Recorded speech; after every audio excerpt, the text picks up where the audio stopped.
السلام عليكم ورحمة الله وبركاته.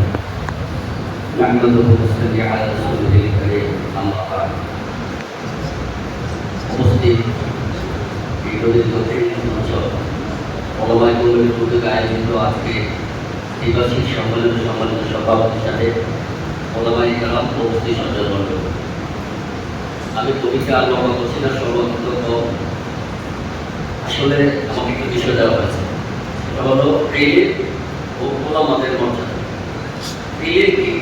What is the definition of ইলম? এটা আগে আমাদের জানতে হবে। ইলম কাকে বলে? ইলমের শাব্দিক অর্থ হচ্ছে জানা, শিক্ষা, দীক্ষা, তত্ত্ব, তথ্য, জ্ঞান, বিজ্ঞান। এটা হলো ইলমের শাব্দিক অর্থ।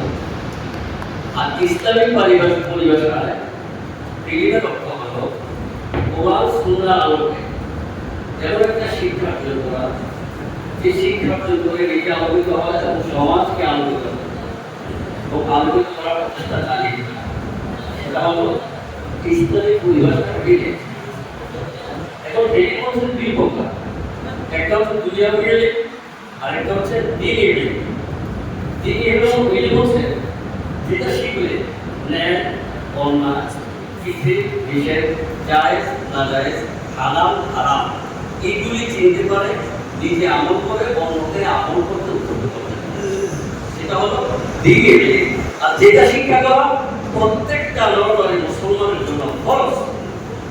আরেকটা হচ্ছে দুনিয়াবি ইলম, সেটা হলো এই পৃথিবীতে পার্থিব জগতে আমাদের চলার ক্ষেত্রে যে শিক্ষা প্রয়োজন, বিজ্ঞান থেকে শুরু করে আজকে ইংরেজি বলেন, তারপরে সাহিত্য বলেন, আপনার বড় বড় একটু শিক্ষিত যারা ইঞ্জিনিয়ার হচ্ছেন, অধ্যাপক হচ্ছেন, ডক্টর হচ্ছেন, এগুলিও দরকার।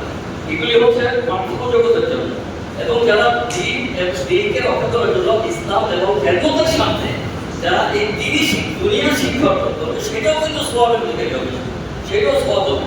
আর এই দিনের শিক্ষা অর্জন করে যারা পথভ্রষ্ট হয়ে যায়, অধার্মিক হয়ে যায়, সে নাস্তিক হয়ে যায়, এরকম দুনিয়াবি শিক্ষা অর্জন করা তার জন্য লাভ, এটা শিখতে পারবে না। সুতরাং এই হলো ইলম। এখন এই ইলম যারা শিখে, বিশেষ করে দ্বীনের ইলম যেটা আল্লাহ পাকের পক্ষ থেকে এসেছে, সেই ইলমটাকে আল্লাহ পাক সবাইকে দান করেন না, যাকে আল্লাহ পাক ইচ্ছা করেন তাকে দেন। কারণ যাকে আল্লাহ পাক এটা দেন নবীর ওয়ারিস বানিয়ে দেন। আল্লাহ রাসূল বলেছেন ইন্নাল উলামা ওয়ারাসাতুল আম্বিয়া, উলামারা হলো আম্বিয়াদের ওয়ারিস। ওয়ারিস বলতে আমরা কি বুঝি? যেমন আমার বাবা মারা গেছে, যখন ওয়ারিস সার্টিফিকেটটা বের হয়েছে তখন আমার নাম কিন্তু এখানে আছে। এর মানে কি? এই সার্টিফিকেটে আমার নাম হচ্ছে, মানে কি আমার বাবার যত সম্পত্তি আছে এই সম্পত্তির ভিতরে এক অংশ আমি মালিক হয়ে গেছি। যত সম্পত্তি আছে আমি মালিক। যদি আমার ভাই বা বোনেরা আমাকে না দেয় তাহলে আমি কেস করতে পারবো, আপনি আইন দিতে পারবেন, আপনি সম্পত্তি অধিকার হয়েছে, ওয়ারিসদার হয়ে গেছে। তো নবী আম্বিয়াদের ওয়ারিস মানে কি? আম্বিয়ারা কিন্তু ধন সম্পদ স্বর্ণমুদ্রা রেখে যান, অর্থাৎ আল্লাহ পাকের প্রদত্ত যে ইলম, সেই ইলমের ওয়ারিস বানিয়ে গেছেন উলামাদের। ইলমের ওয়ারিস বানিয়ে গেছে, এই জন্য আলিমের মর্যাদা আল্লাহ পাক নিজে বানিয়েছেন। আল্লাহ রাব্বুল আলামিন ঘোষণা করেছেন হাল ইয়াসতাবিল লাযিনা কুল হাল ইয়াসতাবিল লাযিনা ইয়া'লামুনা ওয়াল লাযিনা লা ইয়া'লামুন। আল্লাহ পাক বলেছেন হে নবী আপনি বলে দেন যারা জানে আর যারা জানে, অর্থাৎ যারা শিক্ষিত আর যারা অশিক্ষিত পড়ে না, এই কোনো সমান হতে পারে, অর্থাৎ কোনো সমান হতে পারে না। আরেকটা আল্লাহ পাক বলেছেন يرفع الله الذين آمنوا منكم والذين أوتوا العلم درجات। আল্লাহ রাব্বুল আলামিন বলছে যে তোমাদের মধ্যে যারা ঈমান এনেছে এবং যারা জ্ঞানপ্রাপ্ত আলিম, তাদের মর্যাদা আল্লাহ পাক অনেক উচ্চ করে দেবেন। সুবহানাল্লাহ। আল্লাহ পাক বলছেন যে তাদের মর্যাদা আল্লাহ পাক বাড়িয়ে দেবেন। আল্লাহ পাক বাড়িয়ে দেবেন, এটা আলিমের মর্যাদা। কিন্তু আমরা আজ থেকে এই নবী পৃথিবী ছাড়া আজ থেকে 14,500 বছর হয়ে গেল, এরপর আমরা কিন্তু আলিমের মর্যাদা করতে পারি। আল্লাহ যে বলছেন একজন আলিম আর বাইরে আলিম সমপর্যায়ে হতে পারে না, এটা প্রমাণ আপনারা দেখবেন। একটা উদাহরণ দিয়ে বলছি আপনাদের। দেখেন একটা দোকানে দুজন লোক বসে আছে, পাশে একটা জায়গায় কেউ হুজুর বসে আছে আর পাশে আরেকজন বসে আছে লেখাপড়া জানে না, একজন আনপড়।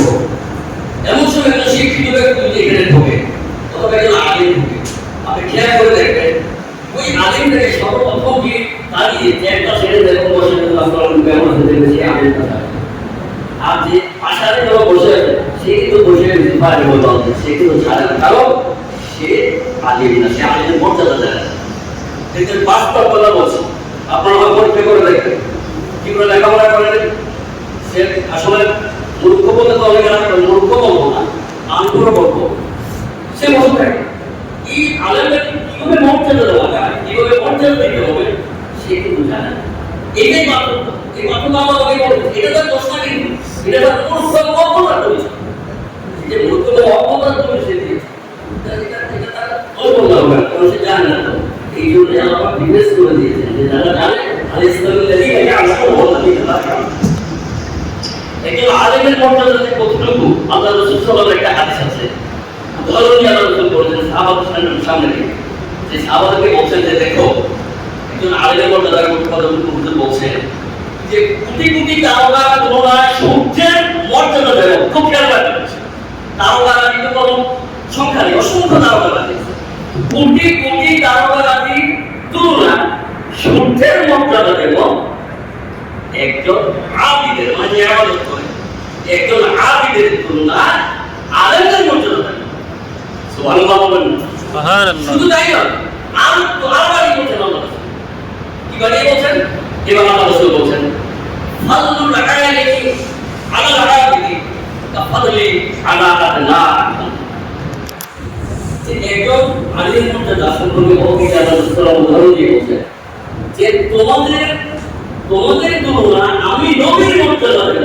খুব খেয়াল করুন, তোমাদের তুলনায় আমি নবীর মর্যাদা দেব, ঠিক একজন আবিদের তুলনায় আলেমের মর্যাদা দেব।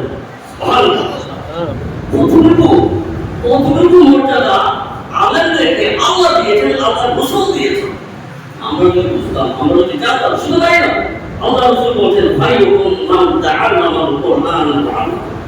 এই পৃথিবীর মধ্যে সর্বশ্রেষ্ঠ কারা? আমরা কি মনে করি এই পৃথিবীর মধ্যে যারা একটু উচ্চ পর্যায়ে শিক্ষিত হয়েছে, দুনিয়া মিলে রাষ্ট্রপতি শুরু করে প্রধানমন্ত্রী হয়ে গেছে, বিভিন্ন মন্ত্রী মিনিস্টার হয়ে গেছে, অথবা কোনো কলেজের প্রফেসর হয়ে গেছে, বড় একজন ডাক্তার হয়ে গেছে, আমরা মধ্যে একটা মানুষ বলেছে এবার ছেলের মতো ছেলে না, কি হোক। আল্লাহ রাসূল বলছেন খায়রুকুম মান তাআল্লামাল কুরআন ওয়া আল্লামা। তোমাদের মধ্যে সর্বশ্রেষ্ঠ ওই ব্যক্তি যে নিজে কোরআন শিখেছে এবং অন্যকে শিখিয়েছে, সেই সর্বশ্রেষ্ঠ। এটা আল্লাহ রাসূলের কথা। সেই শ্রেষ্ঠত্বটা কি আমরা বুঝতে পেরেছি? আমরা যারা প্রত্যেকটা 45টা মসজিদের সেক্রেটারি প্রেসিডেন্ট হিসেবে এসেছেন, আপনারা বলেন, আপনারা খুব গান্ধী বলেন, আপনার সমাজের সকলে কি এই আলেমের এইভাবে মর্যাদা বুঝতে পেরেছে? আমরা পেরেছি বাইরে যদি পারতাম। এখানে বলেছেন একজন যে বেতনের ব্যাপার, আচ্ছা বলেন তো কি আমার করোনা কাফেরটা বুঝলেন চাও, উনি বলেছেন যে একদম জায়েদ আলহামদুলিল্লাহ। উনি তো আলহামদুলিল্লাহ ঠিক আছে, আলহামদুলিল্লাহ মাশাআল্লাহ, উনি একটা চাকরি করেন, সরকারি চাকরি, ওনাদের বেতন না দিলেও আলহামদুলিল্লাহ।